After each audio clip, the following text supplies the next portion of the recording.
Ezekiel 26. This is what the sovereign Lord says to Tyre.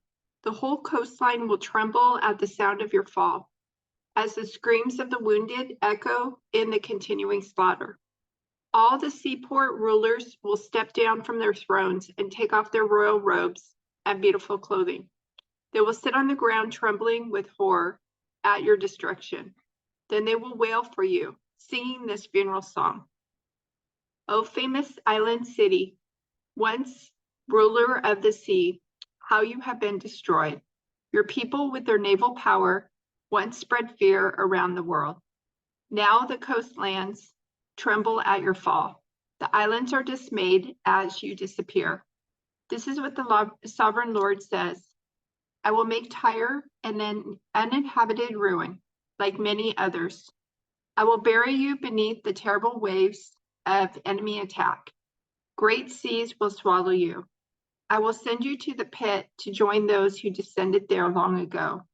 Your city will lie in ruins, buried beneath the earth, like those in the pit who have entered the world of the dead. You will have no place of respect here in the land of the living. I will bring you to a terrible end, and you will exist no more. You will be looked for, but you will never again be found. I, the sovereign Lord, have spoken. Then this message came to me from the Lord. Son of man, sing a funeral song for Tyre, that mighty gateway to the sea, the trading center of the world. Give Tyre this message from the sovereign Lord. You boasted, O Tyre, my beauty is perfect. You extended your boundaries into the sea. Your builders made your beauty perfect. You were like a great ship built of the finest cypress from Sinir. They took a cedar from Lebanon to make a mast for you. They carved your oars from the oaks of Bashan, your deck of pine from the coast of Cyprus was inlaid with ivory. Your sails were made of Egypt's finest linen, and they flew as a banner above you. You stood beneath blue and purple awnings, made bright with dyes from the coast of Elisha. Your oarsmen came from Sidon and Arvad. Your helmsmen were skilled men from Tyre itself. Wise old craftsmen from Gebel did the caulking. Ships from every land came with goods to barter for your trade. Men from distant Persia, Lydia, and Libya served in your great army. They hung their shields and helmets on your walls, giving you great honor. Men from Arvad and Helik stood on your walls. Your towers were manned by men from Gamad. Their shields hung on your walls, completing your beauty. Tarshish sent merchants to buy your wares in exchange for silver, iron, tin, and lead. Merchants from Greece, Tubal, and Meshach brought slaves and articles of bronze to trade with you. From Beth Togarmah came riding horses, chariot horses, and mules, all in exchange for your goods. Merchants came to you from Dedan. Numerous coastlands were your captive markets. They brought payment in ivory tusks and ebony wood. Syria sent merchants to buy your rich variety of goods. They traded turquoise, purple dyes, embroidery, fine linen, and jewelry of coral and rubies. Judah and Israel traded for your wares, offering wheat from Minnith, figs, honey, olive oil, and balm. Damascus sent merchants to buy your rich variety of goods, bringing wine from Helbon and white wool from Zahar. Greeks from Uzal came to trade for your merchandise. Wrought iron, cassia, and fragrant calamus were bartered for your wares.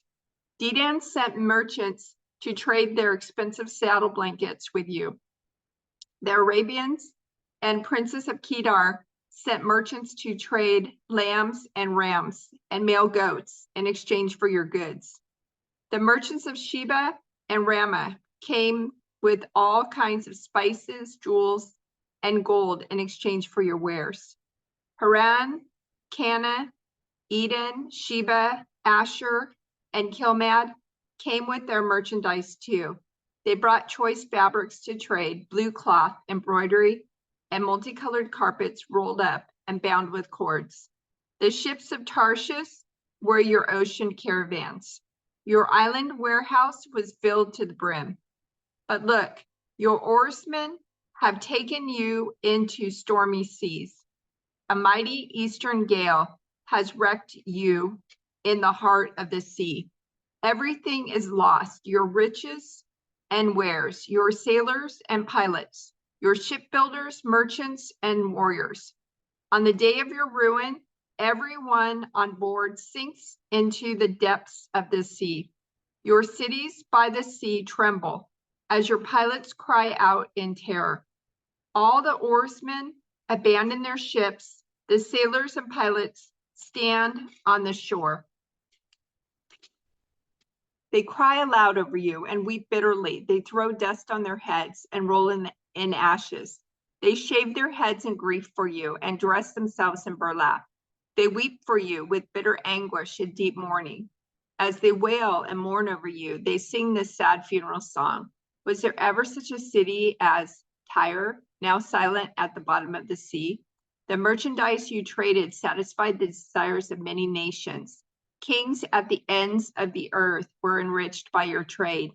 Now you are a wrecked ship, broken at the bottom of the sea. All your merchandise and crew have gone down with you. All who live along the coastlands are appalled at your terrible fate.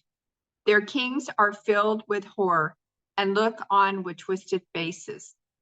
The merchants among the nations shake their heads at the sight of you, for you have come to a horrible end and will exist no more. Then this message came to me from the Lord. Son of man, give the prince of Tyre this message from the sovereign Lord. In your great pride, you claim, I am a god. I sit on a divine throne in the heart of the sea. But you are only a man and not a god, though you boast that you are a god. You regard yourself as wiser than Daniel and think no secret is hidden from you. With your wisdom and understanding, you have amassed great wealth, gold and silver for your treasuries. Yes, your wisdom has made you very rich, and your riches have made you very proud. Therefore, this is what the sovereign Lord says, because you think you are as wise as a god, I will now bring against you a foreign army, the terror of the nations. They will draw their swords against your marvelous wisdom and defile your splendor. They will bring you down to the pit, and you will die in the heart of the sea, pierced with many wounds. Will you then boast, I am a god, to those who kill you? To them, you will be no god, but merely a man. You will die like an outcast at the hands of foreigners. I, the sovereign Lord, have spoken. Then this further message came to me from the Lord. Son of man, sing this funeral song for the king of Tyre. Give him this message from the sovereign Lord. You were the model of perfection, full of wisdom and exquisite in beauty. You were in Eden, the garden of God. Your clothing was adorned with every precious stone, red carnelian, pale green peridot, white moonstone, blue-green beryl, onyx, green jasper, blue lapis lazuli, turquoise, and emerald, all beautifully crafted for you and set in the finest gold. They were given to you on the day you were created. I ordained and anointed you as the mighty angelic guardian. You had access to the holy mountain of God and walked among the stones of fire. You were blameless in all you did from the day you were created until the day evil was found in you. Your rich commerce led you to violence, and you sinned. So I banished you in disgrace from the mountain of God. I expelled you, O mighty guardian, from your place among the stones of fire. Your heart was filled with pride because of all your beauty. Your wisdom was corrupted by your love of splendor. So I drew you to the ground and exposed you to the curious gaze of kings. You defiled your sanctuaries with your many sins and your dishonest trade. So I brought fire out from within you, and it consumed you. I reduced you to ashes on the ground in the sight of all who were watching. All who knew you are appalled at your fate. You have come to a terrible end, and you will exist no more. Then another message came to me from the Lord. Son of man, turn and face the city of Sidon and prophesy against it. Give the people of Sidon this message from the sovereign Lord. I am your enemy, O Sidon, and I will reveal my glory by what I do to you. When I bring judgment against you and reveal my holiness among you, everyone watching will know that I am the Lord. I will send a plague against you, and blood will be spilled in your streets. The attack will come from every direction, and your people will lie slaughtered within your walls. Then everyone will know that I am the Lord. No longer will Israel's scornful neighbors prick and tear at her like briars and thorns, for then they will know that I am the sovereign Lord. This is what the sovereign Lord says. The people of Israel will again live in their own land, the land I gave my servant Jacob. For I will gather them from the distant lands where I have scattered them. I will reveal to the nations of the world my holiness among my people. They will live safely in Israel and build homes and plant vineyards. And when I punish the neighboring nations that treated them with contempt, they will know that I am the Lord their God. By July 18th, in the 11th year of King Zedekiah's reign, the famine in the city had become very severe, and the last of the food was entirely gone. Then a section of the city wall was broken down. Since the city was surrounded by the Babylonians, the soldiers waited for nightfall and escaped through the gate between the two walls behind the king's garden. Then they headed for the Jordan Valley. But the Babylonian troops chased the king and overtook him on the plains of Jericho, for his men had all deserted him and scattered. They captured the king and took him to the king of Babylon at Riblah, where they pronounced judgment upon Zedekiah. They made Zedekiah watch as they slaughtered his sons. Then they gouged out Zedekiah's eyes, bound him in bronze chains, and led him away to Babylon.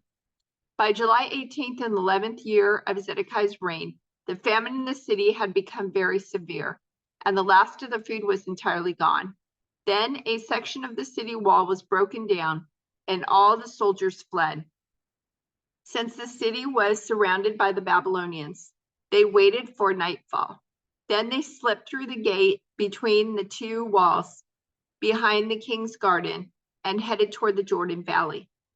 But the Babylonian troops chased King Zedekiah and overtook him on the plains of Jericho, for his men had all deserted him and scattered. They captured the king and took him to the king of Babylon at Riblah in the land of Hamath. There the king of Babylon pronounced judgment upon Zedekiah. The king of Babylon made Zedekiah watch as he slaughtered his sons. He also slaughtered all the officials of Judah at Riblah. Then he gouged out Zedekiah's eyes and bound him in bronze chains, and the king of Babylon led him away to Babylon. Zedekiah remained there in prison until the day of his death. 2.5 years later, on July 18th, in the 11th year of Zedekiah's reign, a section of the city wall was broken down. All the officers of the Babylonian army came in and sat in triumph at the middle gate. Nergal-Sharezer of Shamgar and Nebo-Sarsechim, a chief officer, and Nergal-Sharezer, the king's advisor, and all the other officers of the king of Babylon. When King Zedekiah of Judah and all the soldiers saw that the Babylonians had broken into the city, they fled. They waited for nightfall and then slipped through the gate between the two walls behind the king's garden and headed toward the Jordan Valley. But the Babylonian troops chased them and overtook Zedekiah on the plains of Jericho. They captured him and took him to King Nebuchadnezzar of Babylon, who was at Riblah in the land of Hamath. There the king of Babylon pronounced judgment upon Zedekiah. The king of Babylon made Zedekiah watch as he slaughtered his sons at Riblah. The king of Babylon also slaughtered all the nobles of Judah. Then he gouged out Zedekiah's eyes and bound him in bronze chains to lead him away to Babylon. Meanwhile, the Babylonians burned Jerusalem, including the royal palace and the houses of the people, and they tore down the walls of the city. Then Nebuzaradan, the captain of the guard, took as exiles to Babylon the rest of the people who remained in the city, those who had defected to him and everyone else who remained. But Nebuzaradan allowed some of the poorest people to stay behind in the land of Judah, and he assigned them to care for the vineyards and fields.